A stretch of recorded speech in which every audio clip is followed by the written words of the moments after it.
Hello again, listeners, and welcome back to the Kotu Classic FPL podcast. I'm your host, Solomon, and as usual, my co-host, Chama. Chama, nakam? Well, cool, man. Nak, yeah, bah. Mangi fine, man. Mangi cool. And we have, yeah, go on, Chama.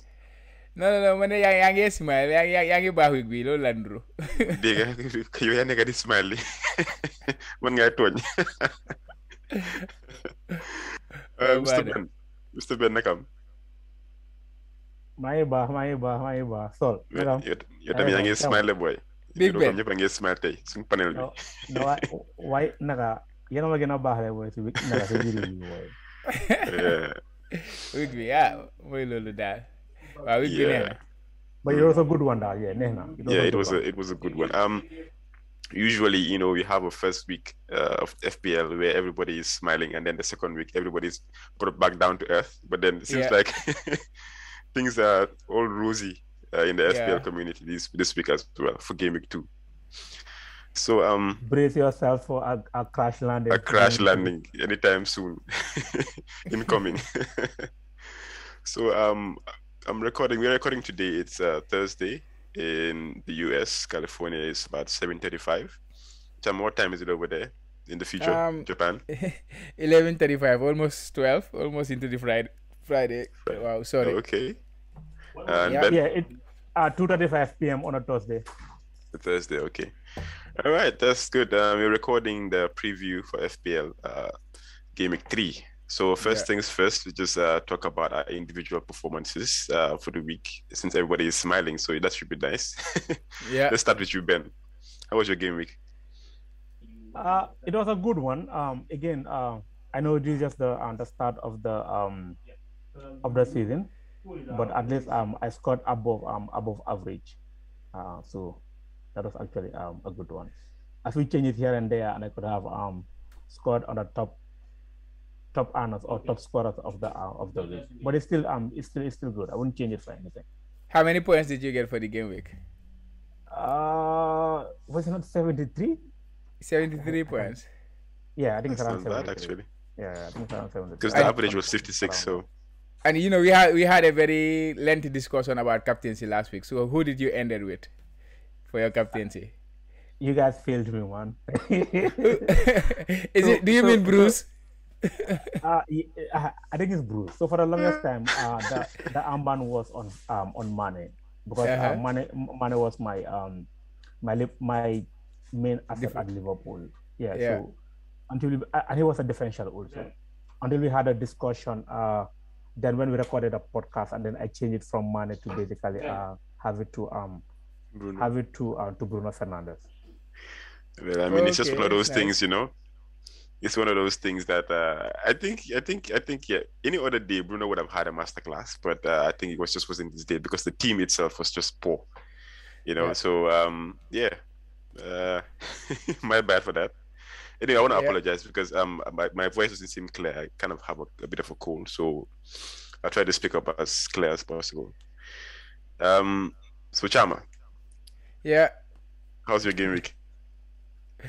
I think it was a perfect one again. I think I said the same thing in game week 1. I had almost a perfect game week for my liking. This one was not perfect because the captaincy I failed because I captained Salah. He ended with 3 points, but at least that was more than Bruno, the highest captain of the week, the highest captain player of the week. So that was the only downside on my team. But otherwise, it was a perfect one. 92 points. I think I would take that any given game week, especially in a game week where your captain did not deliver. Yeah. Definitely. And it was a pretty high scoring game week. But the average was pretty low, around 56. So to get 92 points in a game week of average of 56, that is very, very high. And it gave me a game week rank of 34,000, following my game week rank of something like I cannot remember the game week 1, but it was a very, very good game week, and my overall rank is currently at 2,042. So I'm in the top 2k, and I'm averaging over 100 points. I'm the one who played the average game, so that's all I after. So to be averaging 100 at this point is a big yes, big yeah, for me. Yeah, unimaginable at this stage, but yeah, it's a very good start, man. Honestly, I don't think you can ask for anything better than that. Yeah, at this point. Yeah. But I think overall it's been a really good 2 game weeks. But I'm just holding on for the other shoe to drop, because who knows? Maybe the next game week, the average might be like 20 or something like that. But yeah, I had total points of 82 for the game week. Not bad actually. I think I'm one of the few people that has the captaincy of on Mahrez. I was really angry when he didn't start the game. I was pissed. I was like, well, there goes the captaincy points. So I was like, after this game week, he's gonna go out ASAP. Yeah. But then he came on and then scored a goal. So he got me 12 points. So even though he didn't start the game week, so yeah. Bruno Fernandes was a letdown. Obviously, it is 1 point, and then Salah with his 3 points. But it seems like points from West Ham players, Antonio, with 16 points was immense, to be honest. And then Ings with his volley, with 8 points. That's good. Yeah, we get to the fixtures. Nice. I'll take that. And my overall rank right now is at 250k. Wow. So I think this is almost. Okay, in the beginning of the game week, it was almost about 80k or something like that. So that was the highest I've ever even gotten to. So you had a red arrow? Not really. It's still a green. It's still a green arrow. Oh, okay. So what was your game week? Oh, game week rank you said 80k? Was it? No, first game week. Okay. The first game week, I actually had it's already two game weeks. If you having a down arrow, it's supposed to be a red one. Well, how does that work? I mean, in the beginning of game week 2, like when I just had my players. Okay. Yeah. To be clear, yeah. So in the beginning you were already in the top 100k, but by the end of the game week. By the end of the game week, because of other performances like maybe Antonio and Ben Rama, especially Ben Rama, brought my points or my rank down. But I'll take it. 82 points is still a very good point average for the game week.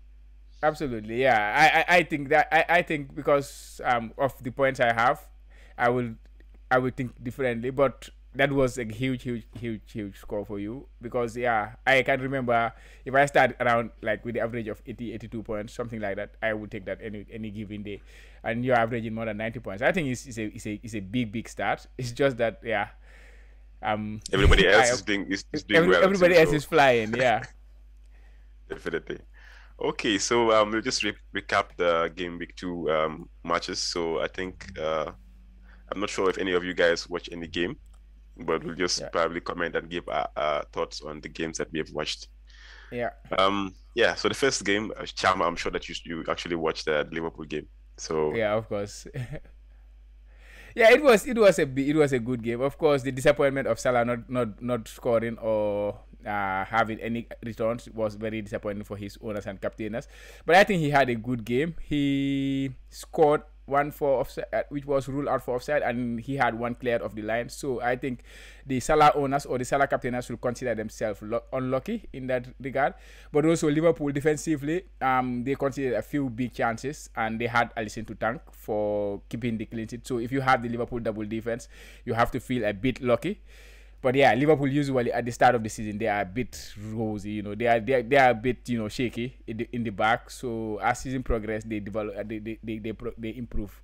So that is what I expect. So I don't think you have to worry if you are a Liverpool defensive owner for clean sheet going forward. But of course, we have a tough fixture coming up this weekend. But yeah, it was a good game. Simaka's owners, you have to take that 2 clean sheets and the assist he gave.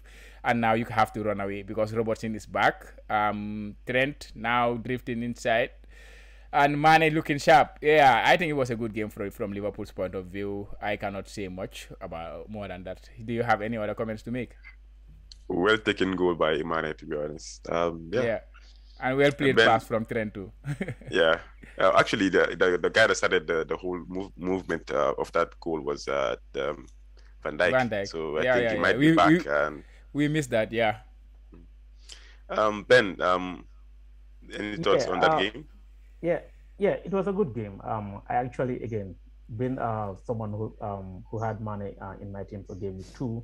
I started by watching the game, and then it must have been excruciating. Sorry, it was. But unless I have him on my team, even after he scored, I was still hopeful that Fernandes will come good the following day. Unfortunately, he didn't. Yeah. But I think the game I enjoyed most for the past game was actually the West the West Ham game week. Okay. West Ham versus Leicester. Yeah, it was a good game, and to basically see Mikel Antonio win the leading Premiership goal scorer for that club. I think it was really something that was worth watching. He has been in the club for a long time. He has gone through everything at that club. Like if you remember from where he started playing all the way to being a striker and being the leading goal scorer for the club in the Premiership. Yeah, it was well deserved. In my opinion. I think it was a full. He started off as a fullback, right? Yeah, he played as a fullback, and then a winger. As a winger, and then now finally a striker. And now he looks like a real striker, right? He's not looking like a winger turned into a striker. He's looking like a real striker, to be honest. I think that talks to his football intelligence. I think as a footballer, you must really have a football intelligence to be able to play all those roles and perform in all the roles. Yeah, definitely. When he was when he was a halfback or fullback, he was performing. When he was a winger, he was performing, and that's as a striker right now. It's exceptional. I can all see he's still performing. Yeah. Okay, and then moving on to the next fixture, which is Aston Villa Newcastle. Did anybody watch this game? I think I can say for myself that I tried watching this game, but I slept off because it was 7 a.m. in the morning. Yeah, I can understand. Yeah, I did watch. I did watch some part of the game because it was 3 o'clock kickoff, something like that. So I was watching Goal Rush actually. So I was watching all games. The Man City was the main game I was watching, but I was seeing everything that was going on in these games. So I had maybe two screens on. Because I had 2 Aston Villa assets, that is the goalkeeper and Ings. Of course, Ings scored the goal of the week. Probably, he's a contender for goal of the season already. And Martinez almost get himself red carded. That was scary. But anyway, I don't own him, so I could have cared less. I own him. I own him. So that was lucky. So he got the yellow card in the end. Lucky. But I was also complaining in the end since the VAR overruled the decision. Why did the red card stay? Why did the yellow card stay? Why didn't they change it? But yeah, I think they have some tweak in the rules. It doesn't make any sense. Yeah, but the only there are new rules though. So yeah, there are new rules. Yeah, but the only thing of note that I can take from that game was about Aston Villa not creating a lot of chances. Without Grealish, they are struggling to create chances. Ings only had 1 or 2 chances. I know a lot of Ings owners are worried now because of the limited number of chances that they are creating for him. But I, as an owner, I am not so worried because I know he's a very, very lethal finisher. He is very good at finishing, so he does not need a lot of chances. So sometimes you have to, like for example, Traore, we will talk about Wolves. He can have 20 chances and he will not score any of them, and Ings will have maybe 2 chances. He will bury both of them. So these are the contrasting. Sometimes you have to know the type of player. But yeah, they struggle to create chances, Aston Villa, and yeah, that is something that we have to take note of. If you are worried, then maybe. But it was a good game. Great. Okay, Crystal Palace, Brentford. I think that was a boring game. Yeah, I think Crystal Palace hit the post a couple of times or something. They were close, but Brentford kept the clean sheet. Raya was very good. He has huge points. But yeah, Brentford considered a lot of chances against Crystal Palace. Crystal Palace were unlucky not to win that one, I think. Leeds Everton, did you watch that one? No. That's the one I didn't actually watch. Yeah, Rafinha was taking a lot of shots in that game. He did score, but most of his shots he took were like 30 yards, 40 yards. That is not usually Rafinha. He's usually the one who makes a lot of create a lot of chances. But it seems he's been a bit hungry this season to score goals. So with the number of shots that he took in the game, that was and Calvert-Lewin, of course, on penalties now for Everton. I think that is something to note. Yeah, he said, I think he had a discussion with Rafa, and Rafa has entrusted him with the penalty taking duties now, which makes him even more interesting. How about Gray? Did you see him? He looked interesting. I think, did you tell me about him some time back? Gray. Yeah, I did. I was the one that said that he might be like somebody who we should watch out for. But apart from Gray, I also think Doucouré, because he scored in the first game, and then the second game, I think, an assist for Gray. So I think he might be coming back to that Doucouré that we know from which team was he from again? No, Watford. Yeah. Yeah, so but I think he honestly. Yeah, I saw that, but I think he is having like low expected chance, like XG and stuff like that. His expected involvement is pretty low. So sometimes this happen. You create one chance and then it turns into a goal, and then you have one chance and then it turns into a goal, and all of a sudden you are like a very good player. But yeah, so if you look at his exactly, but if you look at his underlying numbers, I don't think it is worth considering for me, in my opinion. Well, it's just to keep an eye on him, like as things progress. If he continues this way, we have seen all the stats about Lingard last season. Oh, he's not going to be able to be consistent with this. And what happened? But so I think he's more a defensive midfielder too. He's more of a defensive player than an attacking midfielder. When he was in Watford, box to box, exactly, he had box to box kind of the freedom to roam. We allowed to basically go forward also when they are attacking and things like that. Okay. So definitely, he has that freedom, and who knows what he can do. If they're saying Calvert-Lewin is now the main guy, like the main striker or the main player for Everton, because Rafa has already said that he's going to make him that for the team. He's also a very good opportunity for. I'm thinking Ings to DCL very soon. I don't know when, but maybe we'll see. I think that is kind of a transfer that maybe 90% or 50% of FPL managers will do in game week 4. Almost everybody will do that. Ings, if anyone who has Ings, I think the next move is DCL because of the fixture, how they turn. So that's no surprise to me. I think that's what I'm gonna do too. And the thrashing of the week, Ben, did you watch this one? The 5-0. Yeah, you guys have to pay me. I told you it was gonna happen. This is gonna happen. I don't know who's gonna score the goals, but it was gonna happen. This was the one that we discussed before the pod. Yeah, exactly. I think for Man City assets, we knew that their attacking players were going to basically perform in this game. It was, as Chama rightly said, it was a matter of who is going to perform, because we didn't know who was even going to start or who was going to play. But yeah, definitely. But I think it was a good goal from us, a good game from a Man City perspective. They needed that after the loss in game week 1. Yeah, they really needed to basically announce themselves that they're still here. Not that they left in the first place, but so that people will start taking notice of them and things like that. Yeah, and Gabriel Jesus looked very impressive in that game. I think he created 3 goals. He does that all the time. That is just Gabriel Jesus things. I will never buy him. This is not possible. I will not be tricked again. You remember I said that Pep didn't fancy him. I didn't even see this guy starting the game, and then all of a sudden he started the game and provided 3 assists. You can imagine that. Okay, so what do you guys think of Torres now that Kane has declared that he is not moving away from Spurs? So does that mean Torres now becomes a very, very interesting asset? I think it still goes to say the thing about Pep. It's almost the same thing. If you own a Man City player, and most of the time they're not cheap, you don't want to have that headache each and every week whether they're going to play or not. You might as well just, because there are many good midfield assets in the game this season. A lot of them. So it's better to just go elsewhere, if you can.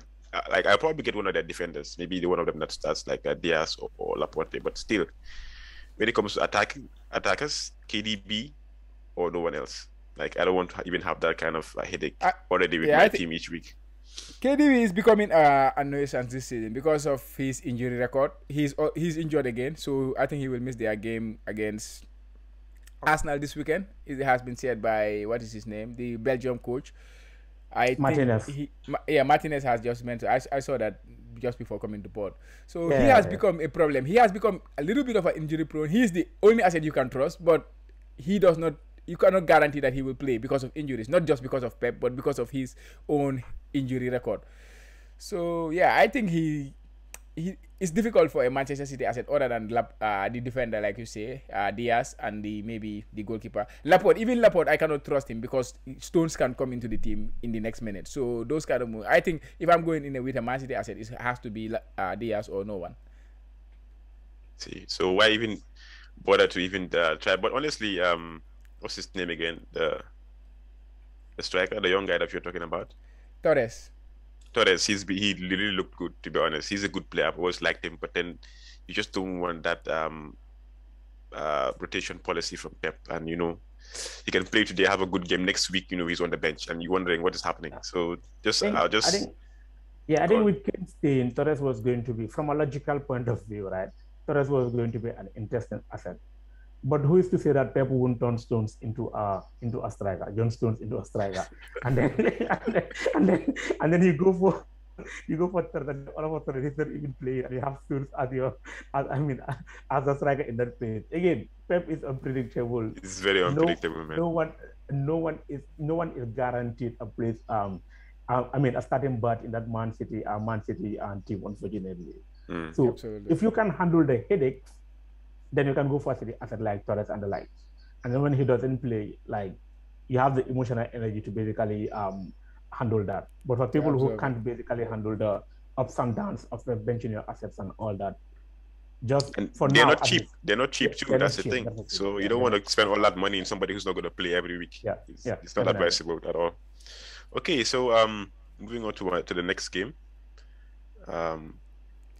Brighton, Watford. Watford. Yeah, I don't know what the game, but yeah, looking at the numbers, I think Brighton looked very impressive. The Watford did not create anything into that game. They look so ordinary. Brighton, like they used to do. I think they are turning into the team they were not last season. They will create a lot of chances. They will not concede a lot of chances, but they will end up losing games. This season is kind of they are getting prepared for the game for the football they are playing, the chances they are having, they are converting a few of them, and also they are not conceding a lot of chances in the other end. So you can see the result. 2-0 means it's similar to what their underlying numbers showed. So Brighton, they are looking impressive, and yeah, I think Sanchez owners should be very happy now with the first clean sheet. Yeah, I still feel like they could do more because, like I said, I think they had like 13 shots and then 3 on target. They could really do more. I think they need a very clinical striker. If they do have that, I don't know where it's going to come from, whether they're going to go ahead and sign someone, but they need a finisher. And they haven't had that for since they've been in the Premier League. So Southampton, Manchester United. This is going to be a funny one. That's for you. I don't even want to know what happened in this game when I'm so disappointed, honestly. I think sometimes as a fan, it's good to bring yourself down to earth. Like, we had all 2 signings, Sancho and Varane, but then we beat Leeds, which is a usual thing for us to beat teams that always come out to attack. But then with Southampton, it's always a difficult game with Southampton. But I was backing that we'll actually have a very good game against them because of how their team has changed. Of but course, it didn't turn out that way. As a fan, you'll always back. They had a stinker, man. It was just too terrible. So I think the less said about this game, the better. No, but yeah, you have to give us some what happened in the game, like the players, the assets, and stuff like that. Yeah, at least for the audience to get a grab of honestly, something. To be honest, I didn't even watch this game. That's the thing. Like, what I heard was enough for me to just say that let's just go away from this. But from what I saw in the highlights, I think Bruno could have had something, but then the complaints, like I said, the new rules, people are saying it's a foul, it's not a foul. I didn't see it, but honestly, it doesn't matter to me because this games like this we should be winning. You don't want to be drawing, whilst other teams like Chelsea are coming. They're really looking good. Man City is looking good, even though they lost the first game. So you need to be consistent. That's the thing that we have to do this season. Be consistent. So from an FPL point of view, what can you draw from the United team? I mean, Mason Greenwood is still immense. Like, if I could fit him in my team, I'm going to fit him in my team. Bruno Fernandes is still there, even though his price is expensive. I always complain about that. But I mean, the assets are still there. But now that Rashford is coming back, I don't know how that's going to affect Greenwood's place in the team, because Rashford has forced. How far is Rashford? How long will Rashford? He's already back from his surgery. I think he's training now, so he might be playing very soon, either this game or the next, because he is a young guy. So, and he's carried that injury for a long time. I was expecting that he'll be out longer, but apparently he wants to play and he's ready to go. So it's interesting, but we have a lot of attacking options. But the place where we need to have somebody new, the midfield, we don't. But we have Fred and McTominay and Matic, who's old, and so I can go on and on. But actually, McTominay has injury too. I think he had a groin surgery, groin surgery, something like that. But also, Paul Pogba continue his rich vein of form in creativity. So last week I said he's the first. Last week I said he's. Go on. Okay, I mean, last week I said he is not really. I think it was it's not a. I don't mean a fluke, but I don't think he can maintain that level of creativity going forward, especially the assists. But he continued. Now he's five assists in 2 games. That is the fastest any player has made 5 assists in the league ever. So what do you make of his FPL prospects? I mean, his situation is a bit funny or complicated because he hasn't signed a deal yet. He hasn't renewed his contract yet, and the coach is confident that he's going to sign.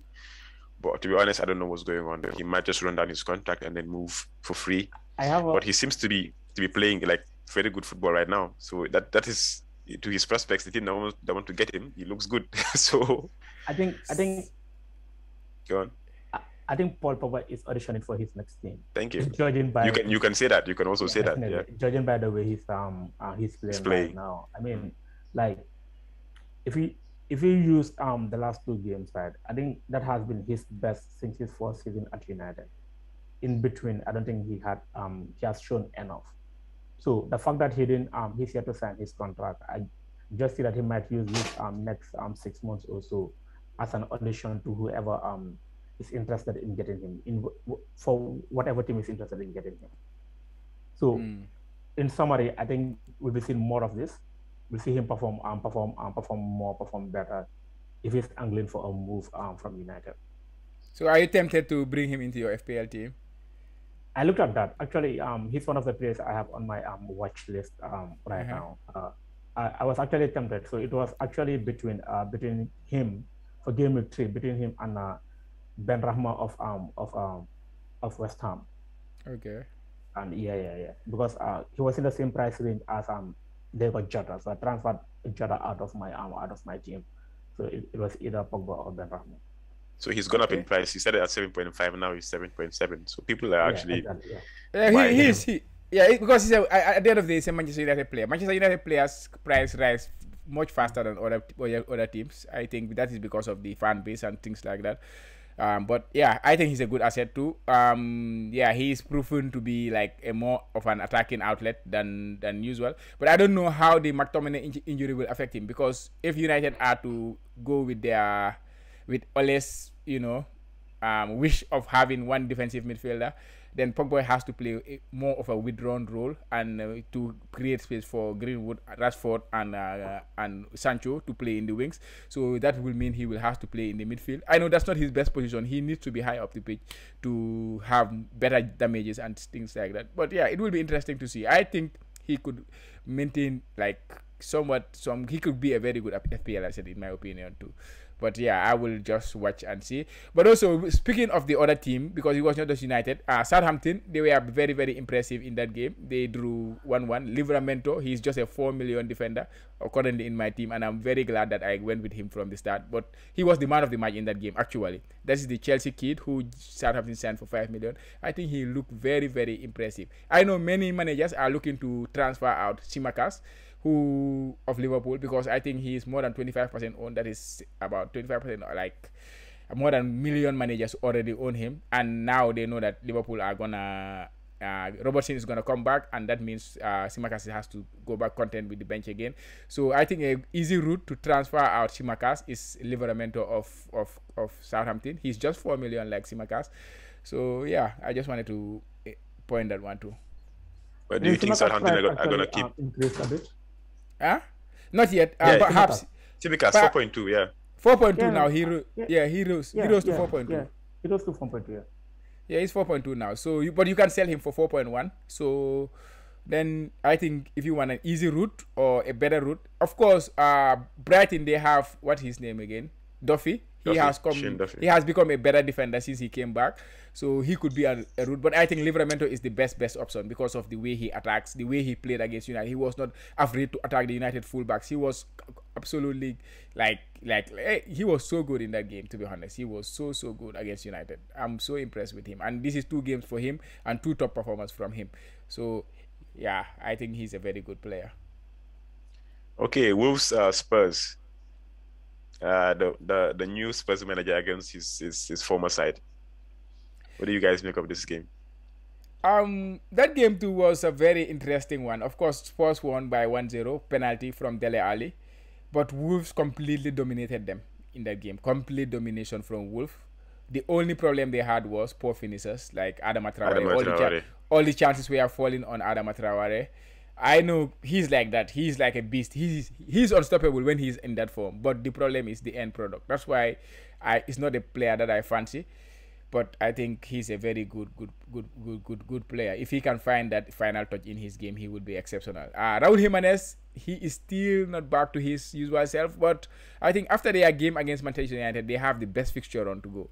And that could be very interesting for this Wolverhampton assets. Defensively, they are completely solid. That's why I'm not so confident starting United players against Wolves in the next game, because they have been one of the best defensive teams in the league. Only Chelsea have a better defensive record than them in the over the first 2 games. They played Tottenham, and in the first game they lost their first game to, I believe, or they drew, I cannot remember. Against Leicester, yeah, they lost 1-0. So in these 2 games, they have been the second best defensive team after Chelsea in terms of underlying numbers. So it's a team that we should, at least keep an eye on. Okay, last but not the least, I think the Aston Chelsea game. I think most people saw this one. Ben. What do you think about this one? It was a mauling, a masterclass by Lukaku himself. The man. I think it was made against boys. Against boys. If you ask me, I know the scoreline is 2-0 and all that, but if you look at the overall play, Arsenal were like way below Chelsea's level in that game. Chelsea controlled that game from start to finish, if you ask me. You were cruising. And, yeah, exactly. They were cruising, and that just shows the level at which Chelsea are in this season. They have a complete. I wouldn't even say a complete team. They have a complete squad. I mean, the players they have, they can have 2 separate teams, and those 2 teams will definitely 2 separate 11s, and those 11s will perform week in, week out. So yeah, like Arsenal are way behind. I know they won West Brom 6-0 in the Carabao Cup, but again, it's West Brom. It was a Carabao Cup, but Aubameyang and the others are back, and maybe we'll see Arsenal improving, things like that. But the game was boys against men. To take a few positive things, I was very impressed with Smith Rowe. Like, he seems like the only player that was willing to try. You know, as young as he is, I think he's probably 20, if I'm not mistaken. You know, like, he was everywhere trying to pull things, you know. And at his price, the only problem, or let's say doubt I have is Odegaard is back, and they're both the same price, 5.5 million. So I'm really looking forward to, if their fixtures turn, to try and see if I can get either one of them in my team. But I don't know who's going to start. That's my only problem now. So, but he really looks good, and he was pulling the strings. And hopefully, when they have their 2 top attackers in the team, Aubameyang and Lacazette, I think things will change, and then they might start scoring more goals. So yeah. Chama. So that ends the discussion for the preview for the game week 2. Just take us through some stats so that we can try and see if we can schedule get some players in. Yeah, we can start with the team start summary. In terms of expected involvement, like in terms of overperformance and underperformance, like I say, Wolves were one of the most impressive defensive teams in the week. And for example, this is the table for attackers. So yeah, in terms of expected goals involved, Liverpool were the highest with 2.8 goals. Yeah, and of course, Chelsea had 5 big chances against Arsenal. They were second. And in terms of underperformance, Wolves with 1.6 XG, but they scored no goals, so they were the highest underperformance. That is basically down to like Traore's poor finishing, I would say. And the biggest performance of the week were Manchester City, of course, because they scored 5 goals. That does not mean they overperformed necessarily, because they did not create a lot of chances. They only created like an XG of 1.9 and then score 5. I think they put their foot off the gas, something like that, after they went 3-0 at halftime, so they did not want to do much. But they did not create a lot of chances, and they score 5 goals. So that's why they were the highest overperformers of the week. So you cannot take a lot of things, you cannot take a lot from Man City being the highest overperformer.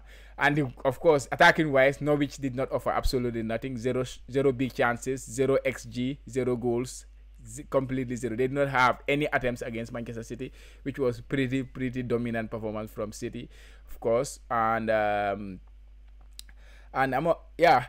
is the attacking team. So let's look at the defensive side of things. Defensively, of course, like I say, Man City were the dominant team in terms of defense. They conceded 0 big chances, XG 0, everything 0. But in terms of defense, the biggest overperformer again was Spurs defensively. Lloris had to make a lot of saves in that game. So 2 games in a row, Man City, Spurs have been the biggest underperformer. So is this about Lloris being a very good goalkeeper? Or is this about Spurs being a bit lucky over these last 2 games? But they are due to concede a goal because they have been conceding a lot of chances. So I know a lot of people are targeting Spurs defense because they play Watford next. But I'm not sure if going to Spurs defense is a good idea considering the number of chances that they are conceding. So yeah, these are defensive numbers. But let's look at the players themselves. Antonio was the best player last week, and this week he is just second to DCL in terms of expected points for the game week. Of course, expected points is calculated based on XG, expected assists, and other expected data. So DCL was the best performer of the week. He was dominant, but of course he had a penalty on it. If you take out the penalty, and then Antonio becomes the best performer of the week. And of course, Reece James of Chelsea has the highest number of points with 18 points of the week, and he overperformed by 8.8 points when you look at his expected points compared to his compared to his points. But still, he had an expected points of 9.2, which is huge, which is like 5th best of any player of the game week. Yeah, so if you score like 18 points, 20 points, just like Bruno last week being the highest overperformer, it's just because you score a lot of points, and it is not normal to get those number of points. That's why you are an overperformer. But I think Reece James looked very impressive against Arsenal. He completely battered Arsenal's fullback. They knew Arsenal had like Tierney in left back who will always bomb forward attack, and Chelsea knew that, and it was a very easy tactic to exploit that space he left behind, and that is where both Chelsea goals came from. One second, I don't understand. Like a top coach like Arteta is letting the same thing happen. Even I am not a coach. I was watching the game. I was wondering what is happening with that left side. Like the Chelsea keep on exploiting that side over and over again. Reece James was basically a winger or almost a striker. Absolutely, yeah. They didn't do any changes, or they didn't adapt to the situation. Or I was disappointed, to be honest. Yeah, me too. I would say the same. I think it was a very mediocre performance from Arsenal, especially that it's just, sometimes it's just all you need is just be a left back for some time, be a full back for 20 minutes, be a full back for 25 minutes. Then after you can go forward. But it's not like I have to go forward all the time if your space is being exploited. You know what I mean? So it was very mediocre in my opinion. Yeah. So yeah, that's the starts of the game week. I think we can proceed to looking at the team of the week and the league table and the Kotu Classic league table. All right. Okay. So the manager of the week is Kwame Boche. With his team, name is Borussia Ifiduase. So definitely the Ghanaian. Our league will soon be the United Nations. You have people from all over the world in the Classic League. So we love the competition. We love the competition. Yeah, love the competition. Exactly. Yeah. But surprisingly, he's in China, right, or something. He or she is in China, and So congratulations, Kwame. Yeah, keep it up. 97 points, the highest in the mini league, the Kotu Classic mini league. So just to look at his team, he had Goeta in goal with 9 points, Tsimikas with 11, Shaw with 4, and Diaz with 11. So that was a good differential there with Diaz. And then he has Son with 3 points. He captained Mane, like my man Ben was supposed to do here, but I kind of convinced him otherwise. So Mane with 16 points. Yeah, then Greenwood with 10, and Barnes with 2. And then up top in the striking department, he had Ings with 8 points, Calvin-Lewin with 7. And then obviously the most popular attacker right now is Antonio with 16 points. Antonio's flying. Yeah, he's flying. So 97 points definitely was the best I think I've seen so far. So guys, but before we move, we have not mentioned something about Lukaku, how dominant Lukaku was for the Arsenal game. I think we said a lot about Chelsea, but we did not say about Lukaku. Do you have any plans for him? I do have plans for Lukaku. Like, I wanted to say something, but I didn't want to keep the pod long enough. Like, Lukaku is a player made for Chelsea. Even when Manchester United was going in for Lukaku at the time, I was like, it doesn't make any sense because we don't have that kind of striker that we like a kind of striker that holds the ball and has a very nice touch, does the striker things. But Lukaku, the way Chelsea use him, he's like a focal point. They pass the ball to him. He uses his body weight, and then the attackers come like Mason Mount, and then he gives them runs, finds space. So they have a drop for 2.0. Thank you. Yeah, but I think that but I think that kind of game of his is kind of new to him, being a creative. I think he has evolved as a player since he go to Italy and come back. It's not the same Lukaku that was at United. Of course, you are talking about his hold-up play and stuff like that. I think this is something that he has added into his game. I don't think it's new. At Everton, he was doing the same thing. He just refined it. I think Lukaku. That's the way he plays. Yeah. Well, I think maybe it's better. He wasn't used. As Solomon said, he wasn't used to his best potential. But if you look at Everton used to play like that. Just have one man on top because they know that they won't have majority of the ball in any game or in most games actually. Let me not say in any game. So like Lukaku was more of a point side that will bring the midfielders into the play. So have the ball. I mean, just kick the ball, he'll hold onto the ball, and then have the midfielders basically run forward to basically create a chance and things like that. Yeah. And Chelsea are currently using him for that. But I think since he left United and went to Inter, he has also added a few things into his game. Yeah. That actually made him into an all-rounder right now compared to when he was at United. One physical difference that you can see from Lukaku, he's leaner. Much leaner. He's much leaner, right? So you can actually see that difference just from looking at him, right? What that means, that obviously, I don't think that reduces his power, but he can run faster now.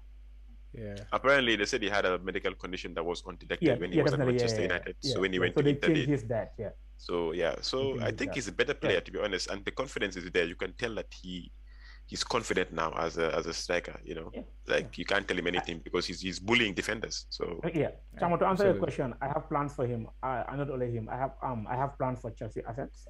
If you look at their games from game week 7, from the 7 or 8.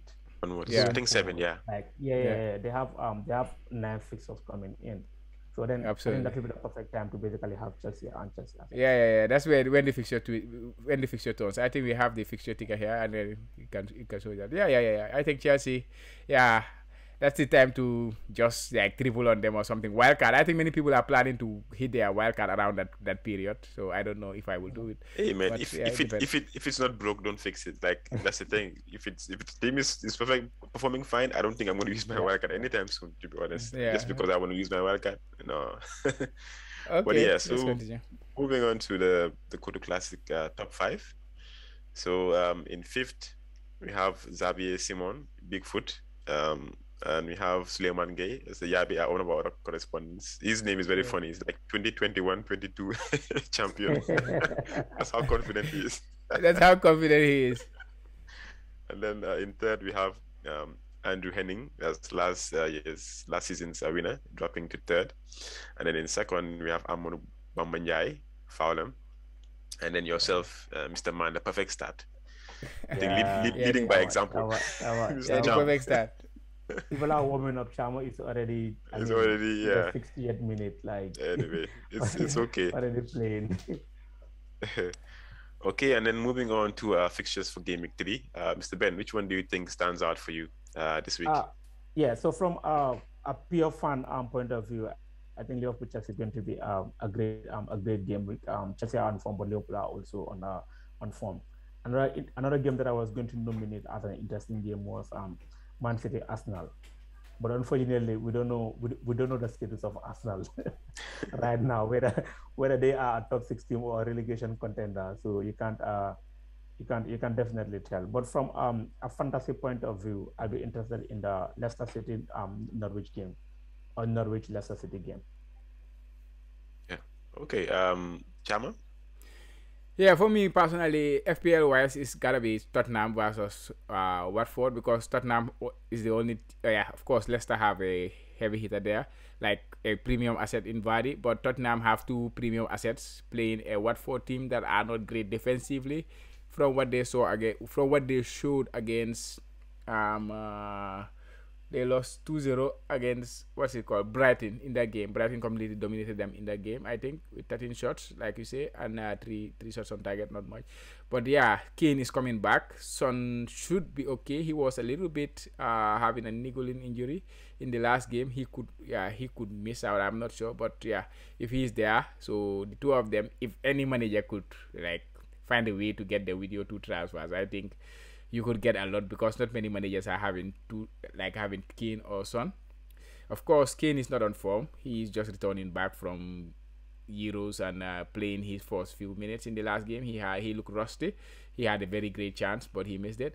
So I think that fixture is the one that I am really targeting for FPL points. But also, let's not forget Leeds versus Burnley. Because last season, Leeds against Burnley, it was complete massacre from Leeds. They won 4-0, I can remember, against Burnley. They completely dominated them. Burnley don't like these teams that attack them in this way. So I think that could be an interesting one. Of course, Burnley are very good defensively, but this is a kind of fixture that they are not so great on. United fixture, I'm not so much keen, because of, I think Watford are very good. Wolves are very good defensively. And they play at home, so I'm not looking at a high score in that game. I think for me it's the West Ham Crystal Palace, because I think Benrahma not owning him was really hurting me.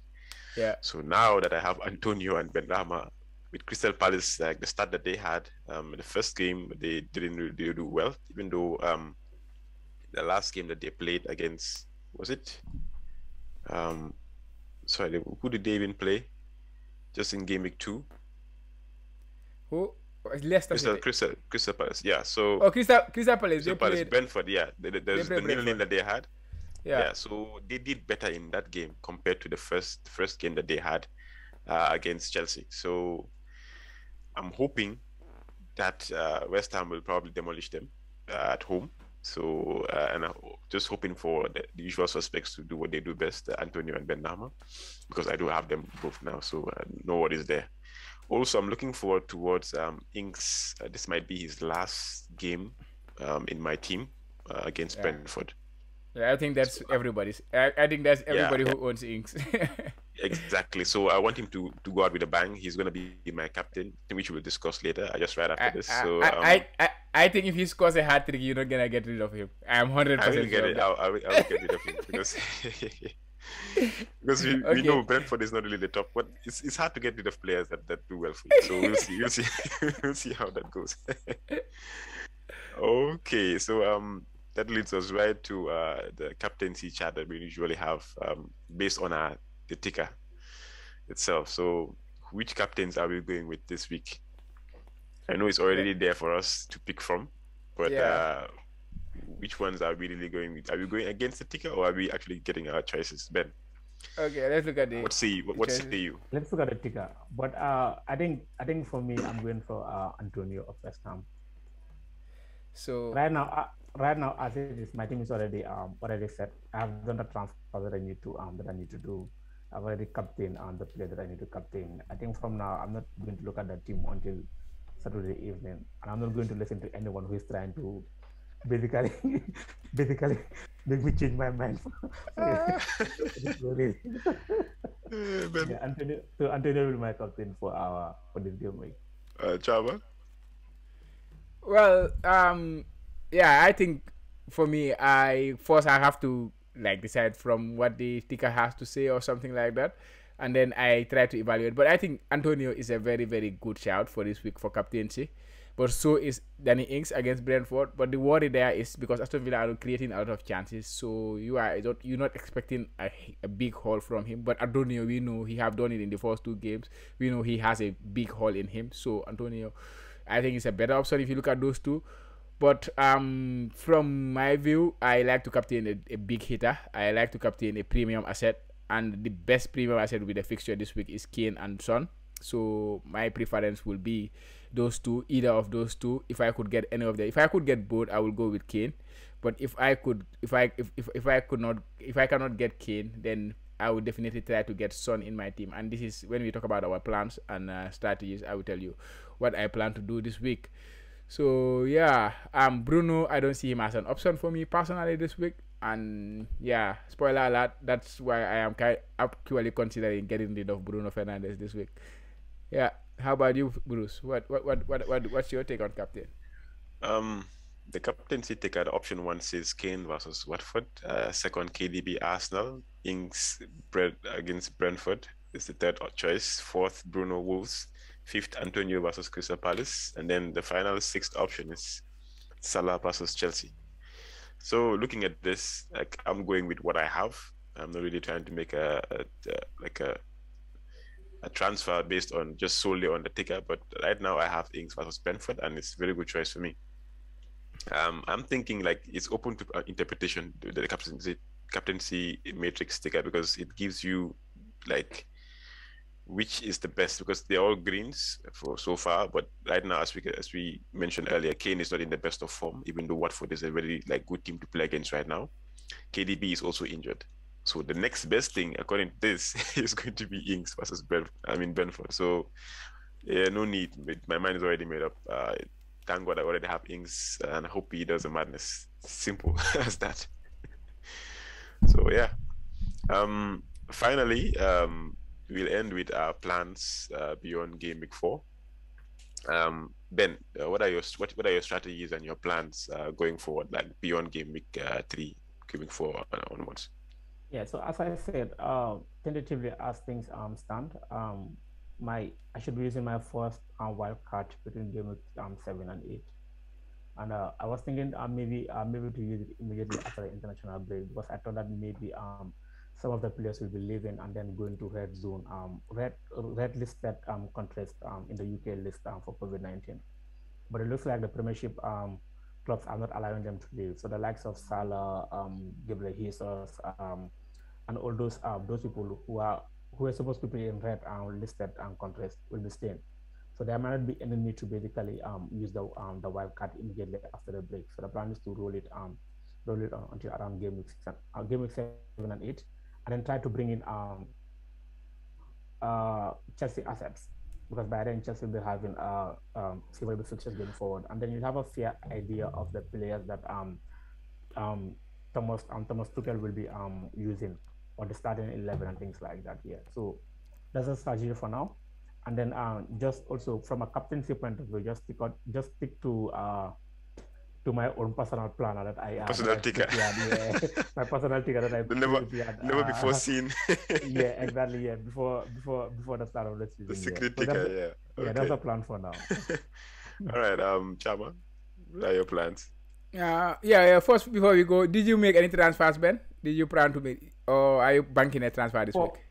No. Actually, I had 2 transfers coming into this game week, so I made both transfers. So I had Jota of Liverpool. I transferred him out for Benrahma of West Ham. Okay.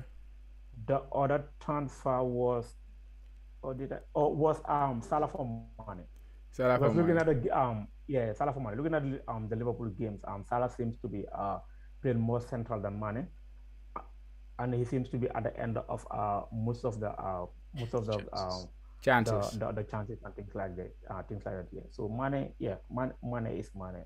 But you finally made away with your money. Yeah, like I needed closure, so I just needed to get him out of my team to have the closure that I needed.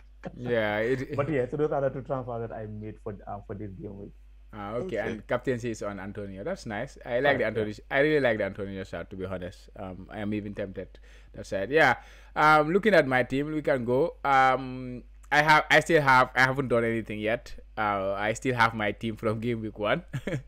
Funnily, I have Martinez, but of course, Livramento is coming in for a start this game week, and Tsimikas, because I expect him to not start against Chelsea, so I put him on the bench for this game week. So I'm starting with Shaw, Trent and Livramento in defense. Livramento was very impressive. So playing against Newcastle, I think Newcastle have not looked great in the league so far, and their defense look leaky. Livramento, with the way he bumped forward, I think there's an assist there for him or something like that. And Southampton are not so bad defensively too, so you never know, they can get a clean sheet. So in the middle, I went with Fernandes, Salah, Greenwood, Rafinha, and Benrahma. This was my starting game week 1 team. It's the same team that I have still, and Ings and Antonio in forward. So my captaincy is on Fernandes for now. That is just for the sole reason that he's the one I target to transfer out to bring in a captain for this game week. So I have a few variations that I consider. I even consider taking a hit and bringing Kane and Son together, and then captaining Kane, and then having both of them as a differential for this game week. But that will cost me a -4, and it might cost me a Trent Alexander-Arnold going out of my team, which is not so great for me to even consider. But I think I'm leaning towards going Bruno to Son and Son back to Bruno. I'm just gonna save my one try. I have to transfer, so I'm gonna take Bruno to Son, captain Son for versus Watford, and then do the reverse transfer in game week 4. Bring back Bruno and captain Bruno versus Newcastle. So do the hokey cokey as they call it.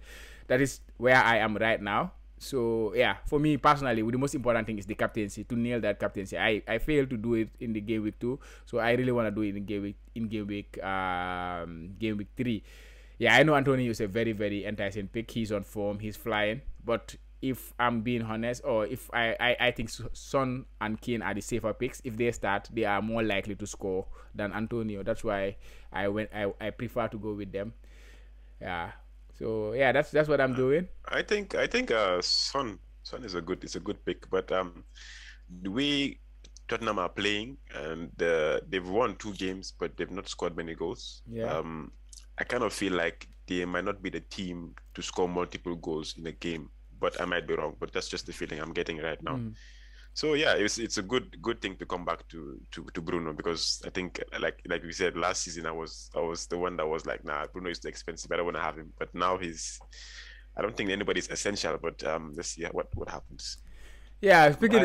I want to give a comment on Tottenham. Yeah, with all due respect, I think they played Manchester City. They are one of the best defensive teams in the league. They suffocate you as a team. So Son scored in that game, had some few chances. The second game, they played Wolves. He was playing with an injury. He did not even play the whole game, I would say. He played up to 60 minutes. So my biggest worry for him going into the game week is about his fitness. But if I was guaranteed his 90 minutes in that game, I think I will back him more than anyone for this game week to score a goal or something, because he's just a little finisher. Similar to Ings, I said, these are players that they don't need a lot of chances. So last season, he overperformed. Season before last, he overperformed. Tottenham players, usually they overperform every season. And this is down to them being just a quality finisher. They don't have the number of chances, like you say. They usually don't have a lot of chances, but usually they convert the limited chances they have. That's why they are always up there. So it's about quality there rather than quantity, in my opinion. All right. I made a transfer, like I said before. I took out Mahrez and then brought in Benrahma like everybody else. So nothing special there. Then my plan is to transfer out Ings after this, if he doesn't score a hat-trick, obviously. Get DCL. Yeah, so get DCL, and also in game week 7 if I can. I don't know how it's going to happen, but I want to get Lukaku in. I've been saying this for the longest time. Lukaku, I need to get him in my team. I don't know how. Somebody has to make way for him. Either Salah or it's Bruno Fernandes. But then if it so happens that one of them gets an injury, it makes my decision very easy. Just remove that player and then getting Lukaku, because their fixtures really look good after game week 7. And the way Chelsea is playing, even if I get Lukaku and like a Mason Mount or James, that's very good for me right now. That's my target right now, to try and get in the Chelsea players before their price start going up. So yeah, that's the plan for me. Just keep it simple. Like right now, it's not broken for me. I'm getting in the points I'm supposed to get. So just keep it simple and try to save and bank a transfer as much as possible. So yeah, I just had to make the transfer because Benrahma was hurting me this last 2 game weeks. So that was an easy one for me to make. Okay, so guys, before we leave, we have come to the end of this podcast. So any last words before game week 3? Any bold predictions, Ben? Antonio will score a hat-trick. Hey,